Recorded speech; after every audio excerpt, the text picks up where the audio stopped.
हरे कृष्णा।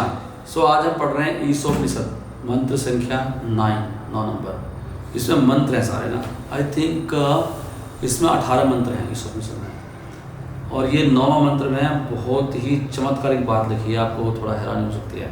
इसमें लिखा है कि जो लोग अविद्या के कार्य कर रहे हैं, मतलब बिना ज्ञान के कुछ कर रहे हैं, कुछ ज़्यादा पता ही नहीं है, वो लोग सब गहनतम क्षेत्र में प्रवेश करेंगे।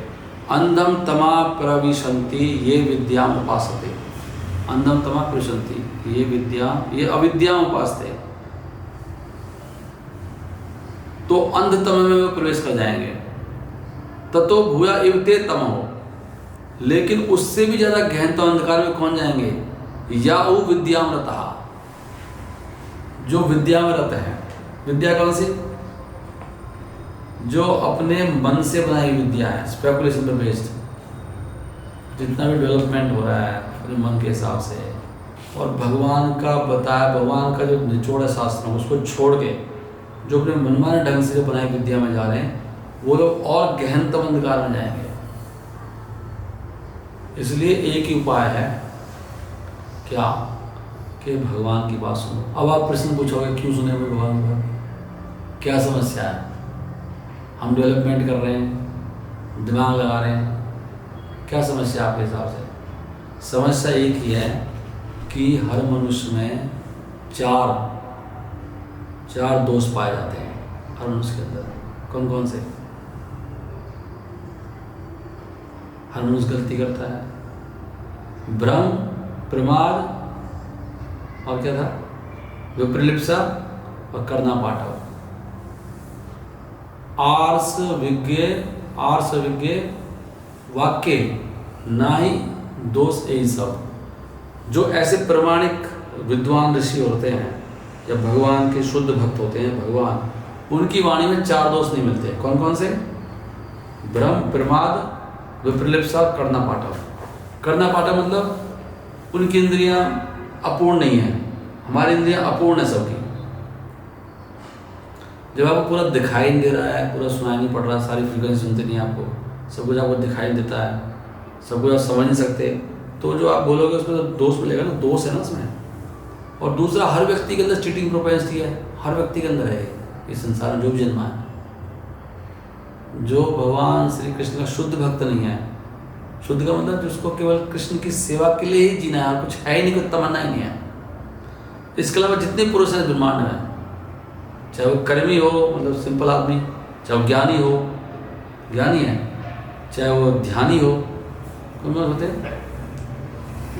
भुक्ति मुक्ति सिद्धि, ये सब में दोष है। और क्या है दोष? हर व्यक्ति गलती करता है, और हर व्यक्ति धोखा देने की प्रवृत्ति है, गलती करता है। और क्या है? भ्रम, प्रमाद और इल्यूजन में है। हर व्यक्ति इल्यूजन में है ना। सबसे बड़ा इल्यूजन क्या है? कि मैं शरीर हूँ। ये सबको पता है आप शरीर नहीं हो, सब बोलते ये पास जब व्यक्ति चला गया ना, क्यों बोले चला गया? अभी तक तो कह रहे थे यही बंदा है यार, बंदा यार मोटा लग रहा है, ताज़ा है, क्या बंदा है यार, तो आज भी कह रहे हो चला गया, तो अब शरीर नहीं हो ना। तो ये सबसे बड़ा भ्रम है, मोह है, ये इल्यूजन है कि मैं शरीर हूँ। फिर शरीर की जरूरतें पूरी करने लग रहा है। अब इस ज्ञान के अलावा कितनी बातें करो, सब बेकार है। पहले तो इस पॉइंट पे आओ ना, हो कौन? पहला तो ज्ञान यही ना भाई, पहले तो अपने आप को जानो, कौन हो आप? कौन हो आप? You are not body. तो जब बॉडी नहीं हो तो आप पहले अपने लिए जियो ना। अपने लिए क्यों नहीं जियो? शरीर के लिए क्यों जी रहे हो? शरीर एक मशीन है, तंत्र। शरीर तो यंत्र है भाई, यंत्र का ख्याल रखना है आपको। सही बात है, गाड़ी है गाड़ी का, लेकिन मैं गाड़ी तो नहीं हूँ ना, गाड़ी में बैठ के जाता हूँ, तो इस शरीर में बैठा हूँ मैं, बट मैं अलग हूँ, शरीर अलग है। शरीर की रिक्वायरमेंट हो सकती है, लेकिन केवल शरीर को ही संतुष्ट करते रहना और अपने आप को भूल जाना, इससे पागल आदमी कौन है बताओ? फिर आप ऐसे पागल व्यक्तियों की बात करते होगे, तो वो पागल व्यक्ति, उसका बेस ही खराब है, हमेशा संतुष्टि रहने वाला है। शरीर को कितना संतुष्ट करोगे आप? शरीर की नेचर है कि व्यक्ति भोग भोग के उपराम होता है ना, दिल भर जाता है ना, किसी से खाने से भर जाता है, भर जाएगा, फ्रस्ट्रेट होएगा, फिर कुछ समय के लिए मजा, उसमें आनंद भी नहीं आएगा, उसमें मजा भी नहीं आएगा। फिर उसको एडिक्शन हो जाएगी, वही वाला पॉइंट आ गया। फिर वो क्यों खाएगा, क्यों मजे लेगा, एडिक्शन के कारण। फिर फ्रस्ट्रेट नहीं होगा व्यक्ति, कुछ काम कर रहा है आनंद नहीं आ रहा है तो फ्रस्ट्रेट होता है, तो ऐसे व्यक्ति फ्रस्ट्रेट होता है। तो उपाय क्या है? उपाय क्या है कि हमें समझना चाहिए हमें बीमारी लगी है, डॉक्टर के पास जाओ। अब पहले अपने आप को जानो बीमारी क्या है। आपको ये नहीं, सबसे बड़ा बीमार है व्यक्ति खुद ही नहीं पता कौन है वो बीमार।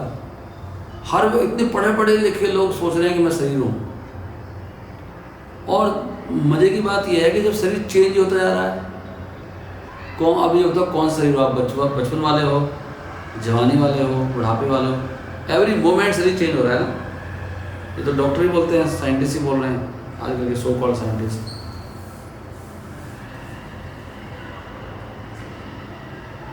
तो ये तो प्रूवन है कि शरीर नहीं हो, तो अब इसका मतलब पागल व्यक्ति ना, पागल है सब। So we need guidance. इसलिए किसी के सरेंडर करना पड़ेगा डॉक्टर के पास। डॉक्टर कौन है? भगवान के शुद्ध भक्त, जो भगवान की बात सुनते हैं, भगवान का मैसेज देते हैं, उनकी बात सुनेंगे तो उद्धार होगा। There is no hope. भगवान श्री कृष्ण स्वयं 1000 चतुर्युगी के बाद आते हैं, 864 करोड़ साल हो जाते हैं। भगवान सबसे स्पेशल चीज़ देने आए हैं। भगवान चैतन्य महाप्रभु हरे कृष्ण महामंत्र किसी युग में नहीं था। हरे कृष्ण महामंत्र स्पेशली स्वाप्रेम नाम अमृतम अति उदारा। इतने दयालु भगवान। चिराग अदत्तम निज गुप्त वित्तम स्वाप्रेम नाम अमृतम अति उदारा। आपामरम यो विततार गौरा कृष्णा जनेभ्यो तम हम प्रपद्ये। चिराग उत्तम, जो चिरकाल से नहीं दिया गया वो देने आए हैं भगवान चैतन्य महाप्रभु। क्या? कृष्ण प्रेम और नाम अमृत, अमृत देने आए हैं। लेकिन हम क्या खा रहे हैं? जड़ पदार्थ खा रहे हैं और सोच रहे हैं कि उसमें बहुत सुख है। ऐसे तो सुअर को बहुत सुख लगता है, मल खा रहा है वो, लेकिन क्यों लगता है? पागल है वो, उसका दिमाग भ्रष्ट है, उसको हिप्नोटाइज किया हुआ है सुअर को। वो भी जीव है आपके जैसा ही, लेकिन उसकी कंडीशनिंग की गई है उसको, और इसलिए मल खाने में अपने आप को सुखी मानता है। इसलिए लोग ना जहर पी रहे हैं और सोच रहे हैं अमृत पी रहे हैं लोग। ये दशा है हम सबकी। हम लोग दुख भोग रहे हैं दिन रात, और क्या सोचते हैं हम लोग? मजे आ रहे। हाँ, तो ये एक मेंटल डिजीज है। ये ऐसा डिजीज हो सकता है? आप कुछ आइडिया लगा सकते हो कि ऐसा हो सकता है कि व्यक्ति दुख भोग रहा है लेकिन उसको लग रहा है कि मैं सुख भोग रहा हूँ? ऐसे होता है। कभी कभी मैंने देखा है कि कोई व्यक्ति बहुत नशा करके पड़ा नाली में, अगर मज़ा आ रहा है, मैं सही बैठा हूँ, नहीं तो मालूम नहीं है वो नाली में पड़ा हुआ, गंदी नाली में। हाँ, ऐसे लगता है अरे यार क्या मतलब, दिस इज द पोजीशन। तो महाप्रभु ये देने आए हैं, लेकिन हम लेंगे नहीं और इंटरेस्ट नहीं है। हरे कृष्ण महामंत्र से जीव का परम उद्धार हो सकता है। इतना आनंद आ सकता है कि कोई सोच भी नहीं सकता, लेकिन हमारी कोई रुचि नहीं है। रुचि लाने के लिए दीन बनना पड़ेगा।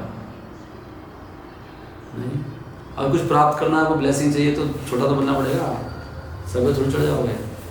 तो महाप्रभु ने कहा भाई घास के तिनके से नीचे हो जाओ, सहनशील बनो, दूसरों को मान दो, अमानी न रहो, तब जाके हरे कृष्ण महामंत्र करने की शक्ति आएगी, तभी सुखी होंगे। There is no other way. बातें बोलने की बहुत सारी हैं, तर्क बहुत सारे हैं। शास्त्रों में कहा गया कि भगवान बुद्धि से ऊपर है, तर्क से नहीं मिलने वाले। इसलिए कहा है इस श्लोक में अचिंत्य भावा ये खलु, क्या अचिंत्य खलु ये भावा, अचिंत्य खलु ये भावा तांस तर्के न योजिएत। ये अचिंत्य है, ये तर्क से नहीं मिलेगा। तर्को अप्रतिष्ठा श्रुतियों बनना, तर्क से कभी कोई चीज़ सिद्ध नहीं हो सकती। तर्क की एक सीमा है, और तर्क को तर्क काट देगा। आपके जो तर्क ले और नया तर्क ले आएगा। जो चीज़ अचिंत्य है, बुद्धि से परे है, और तर्क में कैसे आ जाएगी? तो इनको ग्रंथों के निचोड़ को आपको स्वीकार करना पड़ेगा। There is no other way. कोई क्वेश्चन है आपको? प्रभु जी, जैसे आजकल लोग ग्रंथों के बारे में नहीं पढ़ना चाहते और एक भौतिकवादी बुद्धि है कि पैसा कमाना है, यही जीवन का सार है, पैसा है तो भैया ज़िंदगी है, वरना कुछ ना है।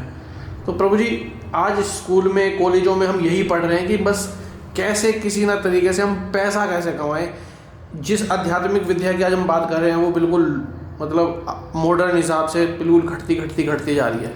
तो इसके लिए प्रभु जी आप कुछ कहना चाहें? मतलब जितने भी इंस्टीट्यूशंस हैं वो केवल आज भौतिकवाद सिखा रहे हैं, अध्यात्मवाद नहीं सिखा रहे। तो यूथ जो आजकल है, इससे आगे क्या दिक्कतें आएंगी?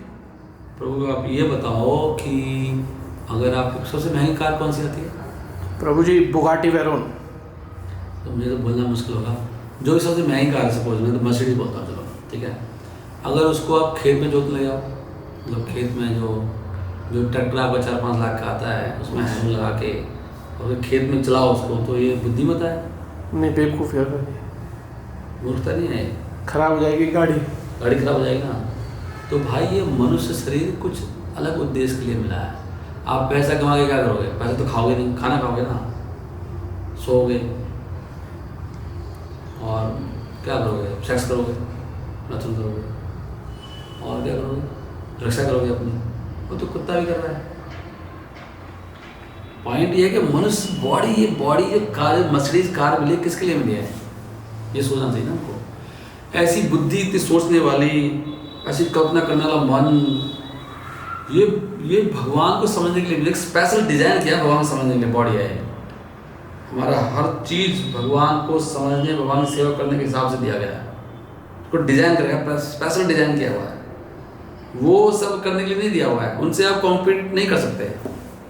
आप हर क्षेत्र में आपसे पशु बेटर है। चाहे खाने में आ जाओ, हाथी बराबर खा नहीं सकते आप। सोने में भालू से ज़्यादा सो नहीं सकते आप। क्या करोगे? आप मैथुन करना चाहते हो, आप बंदर से ज़्यादा, कबूतर से ज़्यादा नहीं कर सकते आप। वो दिन में बंदर पता है कितनी बार सेक्स करता है, शास्त्र में लिखा है। और प्रैक्टिकल देख लो, कबूतर सारा दिन। अभी क्या कैपेसिटी है? ये सब क्या करोगे आप पैसे कमा के? आपको इतना करना है कि आपका शरीर स्वस्थ रहे, ताकि आप जो लक्ष्य है भगवान को पाने का इस शरीर के द्वारा, वो केवल मनुष्य शरीर में पॉसिबल है ना। वो स्पेशली डिजाइंड बॉडी मिली है आपको कितने अरबों खरबों सालों के बाद। लेकिन अब वो ना करके जो आप पिछले जन्म में करते आए, कुत्ते बिल्ली के रूप में, सब लोग तो यही कर रहे हैं, सारे जानवर यही कर रहे हैं। पशुआ किमना खादंती किमना मेहनती। क्या पशु नहीं खाता? क्या वो वीर्यपात नहीं करता? शास्त्र में आ रहा है। तरवा किमना जीवंती। क्या पेड़ नहीं जी रहा? अगर जीना, आप पैसे कमाएंगे, बॉडी बिल्डिंग करेंगे, लंबा जिएंगे, तो आपसे तो बहुत ज़्यादा जीते हैं पेड़। यस, तो पेड़ बहुत ज़्यादा जीते हैं। तो क्या जीना ही लक्ष्य है क्या? तो पेड़ बन जाओ। अच्छा, जीने लक्ष्य तो अच्छा, वीर्यपात करना लक्ष्य है तो पशु करता ही है। पशुआ किम ग्रामे अपरे किमना खादंती किमना मेहनती। This is not the point. ये है कि यार किस लिए आए हो, कर क्या रहे हो? आप अपना काम करो जो आपका काम है। फिर ये देखो, इतनी बुद्धि होनी चाहिए कि भाई जो ये कर रहे हैं लोग, जिन्होंने कर लिया है, जैसे आप कुछ करना चाहते हो, समाज में सब तरह के लोग हैं, भगवान ने दुनिया पाठशाला बनाई है जी, तो ऑलरेडी कर रहे हैं, वो तो सुखी नहीं है ना। इतना बुद्धि तो होनी चाहिए। आप जिन्होंने पैसा कमाया, उनकी हालत देखो क्या है। They are not happy. Face is the index of mind. तो फेस से चला जाएगा लोग, फेस से पूरा जीवन देखो उनका, पूरा जीवन कैसे गया है। जिन्होंने बहुत पैसा कमाया, आर दे हैप्पी? तो मैं क्यों करूँगा?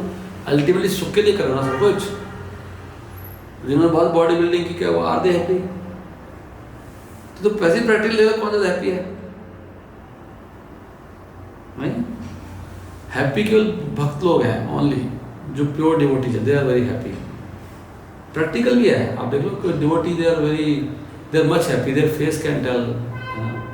जो उनके साथ है कि देखो आप छोटी सी बात है परेशान हो जाओ, वो परेशान नहीं होते बिल्कुल। In every sense they are better. और गीता में लिखा है ब्रह्मभूत प्रसन्नात्मना सोचती न कांचती। जो ब्रह्मभूत होता है व्यक्ति, तो वो प्रसन्न हो जाता है, ना शोक करता है ना इच्छा करता है। समा सर्वेषु भूतेषु। आप बोलोगे ऐसे नहीं, हम तो प्रैक्टिकली कह रहे हैं लोग। आप तो प्रैक्टिकली, आप लोग इसको मुंह से भी नहीं मानेंगे, मैं जो बोल रहा हूँ ना आपको उस बात को, कम से कम ये कहता हूँ कि ब्रह्मभूत प्रसन्नात्मा, अगर क्यों प्रसन्न रहे हम, क्यों हमेशा ऐसे कैसे दुखी भी रहेंगे, लोग ऐसे बोलते हैं, कुछ भी बोलते हैं लोग। जैसे इस बात को लोग स्वीकार नहीं करेंगे, समाज सर्वेषु भूतेषु, भक्तों के लिए सारे लोग ब्रह्मांड के भगवान के अंश हैं। हम नहीं मानते उस देश का इस देश का है, ये वो है, ये है। तभी तो क्षमता है कि अगर आप डिफरेंस रहेगा, अगर आप अपना पराया करोगे तो परेशानी नहीं आएगी, ये मेरा है, द्वेष नहीं आ जाएगा। हम तो नहीं मानते, क्योंकि कृष्ण कह रहे हैं अहम बीज प्रतिपिता, भगवान अकेले पिता हैं सभी जीवों के, तो सभी भगवान के अंश हैं, सभी हमारे भाई हैं। तभी तो शांति आएगी, सब अपने लगेंगे। Am I right or not? सही साइंटिफिकली प्रूवन है। तो जब तक आप एक कृष्णा भावना अमृत, कृष्णा कॉन्शियसनेस नहीं स्वीकार करोगे, there is no chance to live happy life. भगवान कृष्ण खुद कह रहे गीता में कि ना अयुक्तस्य बुद्धि, जो मुझसे युक्त नहीं है ना उसमें कोई बुद्धि नहीं होती। ना च अयुक्तस्य भावना, और जो मुझसे युक्त नहीं है उसमें मन स्थिर नहीं होता है। ना च भाव्यतः शांति, और जिसका मन स्थिर नहीं है वो शांति का है। और अशांतस्य कुतः सुखम, जो शांत नहीं है, जो पहले शांति आती है वो सुख आता है ना। तो देयर इज नो, ऐसे लग सकता है कि ये प्राप्त करके मैं सुखी हो जाऊंगा, नहीं हो सकते। प्रैक्टिकली सोच लो ना, पैसे से क्या कर लोगे आप? आपका मन अनकंट्रोल है, पैसा आ गया होता है बस, लेकिन मन तो अनकंट्रोल है, कुछ बात हो जाएगी तो गुस्सा आ जाएगा, डिस्टर्ब हो जाओ, सुसाइड कर लोगे आप। कितने अमीर लोगों ने सुसाइड करी है, देखो डेटा।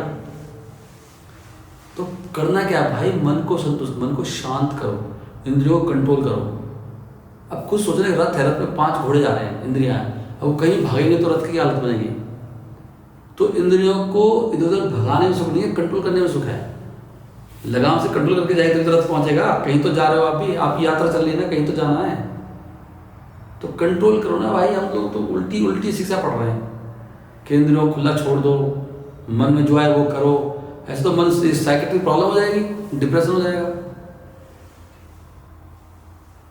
सही है क्या, बताओ? सही है, बिल्कुल लॉजिकल बात है। कोई और पूछो, कोई क्वेश्चन है तो आपने? और प्रभु जी जैसे कि आपने बात करी कि बॉडी बिल्डिंग से रिलेटेड, प्रभु जी मांसाहार के नुकसान बताइए। मतलब अध्यात्म में हम कहते हैं कि मांसाहार वर्जित है आध्यात्मिक आदमी के लिए, और नॉर्मल भी जो इंसान है वो मांसाहार कर रहा है, तो उसके मन पे या शरीर पे क्या प्रभाव पड़ता है?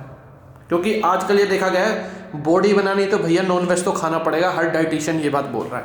मन के लिए तो हमने बात कर ली, एक जो हम आहार ले रहे हैं, जिम जा रहे हैं शरीर बनाने के, उसके लिए भी कुछ कहें।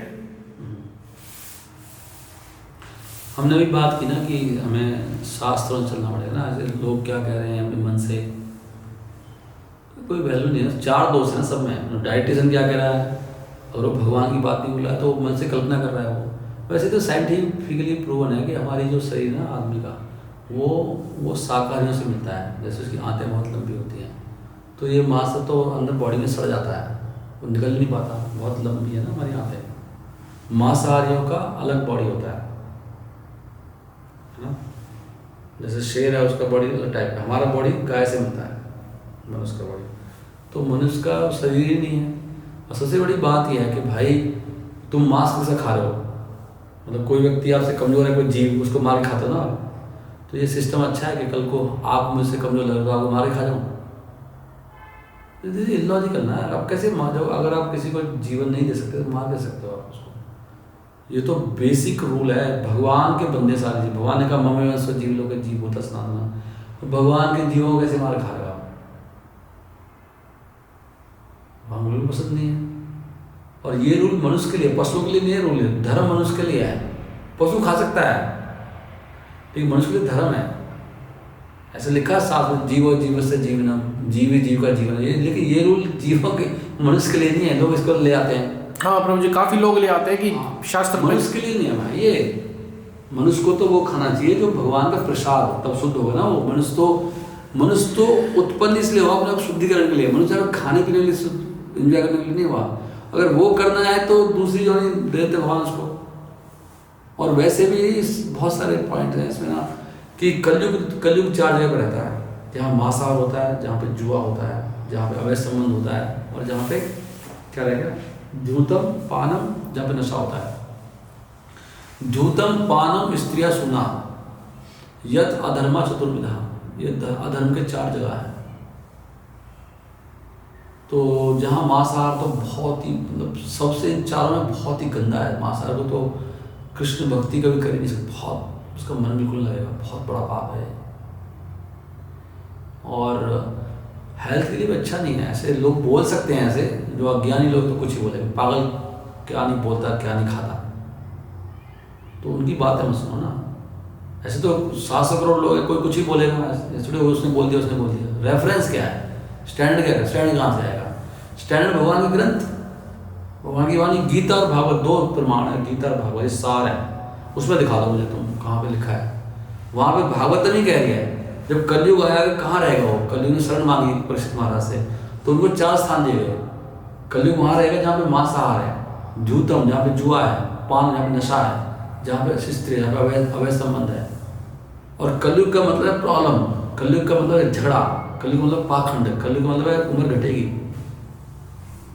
धर्म घटेगा, दया घटेगी। कलयुग का मतलब प्रॉब्लम, ज्यादा शक्ति घटेगी, बॉडी शक्ति घटेगी, कलयुग का प्रभाव से हो रहा है सब ये।